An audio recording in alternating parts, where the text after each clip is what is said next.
All right, let's make some noise, folks. We got a great matchup here up on stage. Mexico trying to dethrone Korea here in the group of 16 for StarCraft Brood War. We've got the Protoss player STYM from Mexico versus the Terran player Midas from Korea. And they're looking for a good matchup. STYM looking to bring some honor back to the StarCraft community in Mexico. And of course, Korea looking to secure and hold their dominance in what has been their game, StarCraft Brood War. We're now getting underway. The map will be Azalea, and we will find out momentarily what sort of spawn we have here for both players. And look at that, Tasteless. Well, it looks like we have, 7 o'clock and a 5 o'clock position here already on the map. I'm not too hot with clocks, but I can say that, yes, they are both at the bottom. That is right. And STYM is at the bottom left. This will essentially be very similar, at least early game nature, to the game we saw earlier with I Love OOV. It was the exact same spots, yeah, exact same spots. Yeah, I wasn't sure about that. Thank you for confirming that. Yeah, and I'm kind of interested to see what will STYM do differently from White Raw. Well, I mean, you tell me. It's every player brings a unique style, a unique strategy to the game, and that's what's so interesting. You know, these guys can watch a lot of replays. They can watch VODs. They can study strategies, but it also comes down a lot to individual play and how how one person may be incredibly aggressive while another may be defensive or likes to play more in a turtle mode, likes the drawn out games, likes to conquer the macro of the game and then use the micro to eventually win. Marcus, these are excellent observations. I'm going to make you pro, man. I got to make you start playing this game for real. I'm not kidding. You are right on there. It's so true.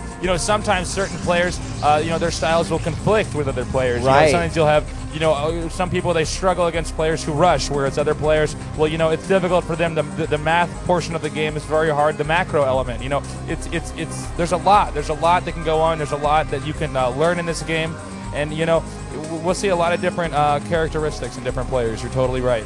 We can already see the first probe going out scouting. He will make his way to the middle of the map, goes to the northwest corner where he's going to find absolutely nothing. So he's going to have to move on from that point. A gateway and a pylon going up already, and not seeing so much out of the Terran side quite yet. We'll get a look at their base here momentarily. The gas is getting constructed here, and they'll have full-on support. And now the probe is going to make his way down, realizing there's no one there. Will he check out the northeast corner, or will he head down all the way to the bottom southeast corner? Still unclear, but just for the record, we've got the white Protoss in position 7. That will be STYM from Mexico. And the orange Terran at the 5 o'clock position, that's Midas from Korea.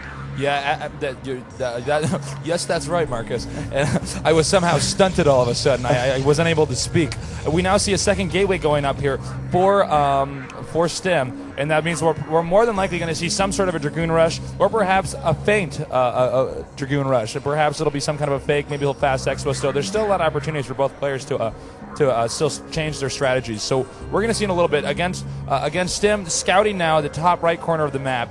And then he's got to know now, right? I mean, he's got to know where he is. Obviously, he's not back down in his corner, and they'll meet once again, say hello, and be on their merry way. But you'll see this SCV just going ahead and checking out because the probe did come from that direction. It's very possible with the late scout that maybe he's up there, so he's still got to check. That's right. And what's important is now STYM already knows that his opponent's in that corner. The scouting probe will be shot down. He got bumped. He got roughed up by those Marines there. They said, I'm sorry, sir. You're going to have to leave. Boot camp wasn't enough for that probe. He just failed miserably. That probe it's a sad day for IR indeed. Probe will not be able to. He has no idea now if his opponent's going to go double factory, single factory. Although I think STYM, being the magnificent Protoss player he is, he can pretty much assume that his opponent will probably go double factory. Although, Marcus, I have not seen Midas do that yet. Perhaps we will see the same build that I Love OOV did, the fake double, where you rush out and then plant mines in front of your opponent's base and then retreat and then expand. Well, already, just to prevent any sort of rush or to possibly, hesitate or make the Protoss player hesitate, some Marines have gone out. The Dragoon that's been scouting now will go ahead and make an advancement here. He'll be met up by 5 more Marines and quickly back off before he melts like an ice cube. And 2 more Dragoons will head over to meet him. They will rendezvous just northwest of the Terran base. And we'll see what happens with that. Well, they are going to make their way in. It looks like SCV coming out as well. First siege tanks out as well. And we're going to see some Dragoons go down here before the opening battles actually take place. Yes, that's right. We're now seeing these Dragoons get pushed back. I believe I saw a Citadel back there, which means Dark Templar on the way. However, all Midas has to do right now. Now, what what STYM wants to do right now is, ideally, I think he might want to get the tank first. However, he's microing these very well, and he's actually picking up a surprising amount of units. Nice. Excellent micro by STYM. Whoa, STYM.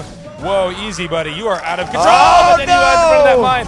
It's not clear who's going to win this battle right now. He needs to get that tank. I don't know if he's doing enough damage. If he can micro this tank back. Oh, wow. They both looked at each other in the face and shot each other in the same time. It was a very, very nice Mexican triangle, as they call it. 3 guys pointing guns and no one coming out alive. So there was one vulture that made its way out. He'll drop a mine there, and the Dragoon will probably nail it. This SCV actually, I don't know what his deal is, but he thinks he's unbeatable there. Oh, nice job as the mine going for the Dragoon there and getting shot. That's teamwork. That's the buddy system right there. That is the buddy system right there. Now, what we got to remember here is that STYM, I believe, was Dark Templar rushing. Yes, he was. Well, he is, in fact.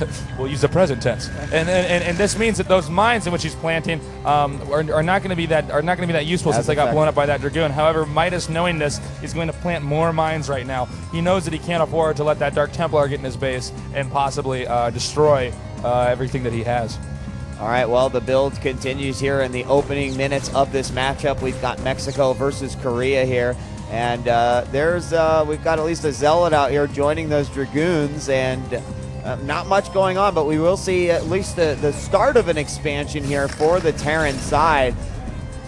Yes, what we're seeing right now is Protoss attempting to push through here. He knows that the minefield has been laid. So the Zealot takes 3 hits from the mine rather than 2 from the Dragoon. So he puts that Zealot in the front so that it can absorb a bunch of mine hits. However, these Dragoons definitely got hurt pretty badly there, and I don't know if these DTs are going to be, these Dark Templars, excuse me, are going to be able to get through. We're going to see here. However, I think Midas just now sees the blur, sees the blip on the screen, not able to actually attack the unit, but it looks like both those mines will be blown up, so the second Dark Templar will be able to get through here, I believe, except Midas is well prepared for this, and it looks like he will be able to hold this up! Wow, you called it, Tasteless. That was a perfect prediction of what would happen there. Those vultures dropping the spider mines at the perfect position and preventing that rush. Now, that is, I think, going to give Midas, the Korean, a little bit of positional advantage here, but he's taking his units further up north than I expected. It looks like now he's reverting them back to the center. But would you agree that now that basically awarded Midas a little bit of positional advantage, and now it's going to be tougher for any sort of Dark Templar rush, or unless he shuttles them in or something, it's going to be real tough to get through that choke point. I would agree completely. And also important to note is that he did lose a reasonable amount of units back there. Right. And, those units could have been used later on to hold off the Terran push, which it looks like is now happening. Midas, knowing that his opponent has lost a lot of units, is deciding that this is the moment where he will attempt to put a little bit more pressure on here. The Dark Templar are now planning out. We have a scan going up. These bikes, oh, man. It's funny. He scanned too late there, Marcus. Yes, and he it did. looks like he will lose the tank, the backbone of the army. However, these bikes, realizing that they better fight another day, and instead will go pick on weaker units such as probes, planting mines, creating a minefield to block off that Dragoon from his very own base. He will now rush up here. I think it perhaps would have been wiser to send the bike down inside of the main of STYM rather than at his expansion, which has no probes in it right now. Right, absolutely none at all. It's not started his economy run right there. And we do have a robotics factory also going up as well. So more bikes now starting to make their way in. Not sure what sort of push should happen here, but a lot of spider mines being set just outside the base of the Protoss Mexican player on this matchup, and STYM. And the Dragoons doing a good job avoiding these, but Take it, Tasteless. It looks to me like this is very serious. The amount of units that he lost earlier will now allow these. Okay, GG. Oh my God! It was a very sudden and quick victory. We almost weren't even ready for that. It seemed like it was close. It was back and forth. But you know, those units that he lost earlier, Marcus. It was pretty much the end of the game right there. That's right. Midas was well prepared for that Dark Templar rush, and basically what happened was he lost too many units trying to fight his way through that minefield, and in return, he got a bunch of bikes in the face. And it also shows just how quickly these StarCraft matches can end. One mistake can cost you the game, and in that particular case, Map 1 will go to Midas. You see right there from Korea in the round of 16, set number 1. We're going to move on to Map 2 in just a moment, and will the Mexican player Stym be able to bring something out a little bit better than what he did before? He had the right idea, just stopped short by a guy who's probably had that strategy put on him a million times, and it's very apparent there. Coming up next on Gaia, Stym versus Midas, Mexico versus Korea here in the round of 16 at the World Cyber Games 2006 Grand Finals in Monza, Italy.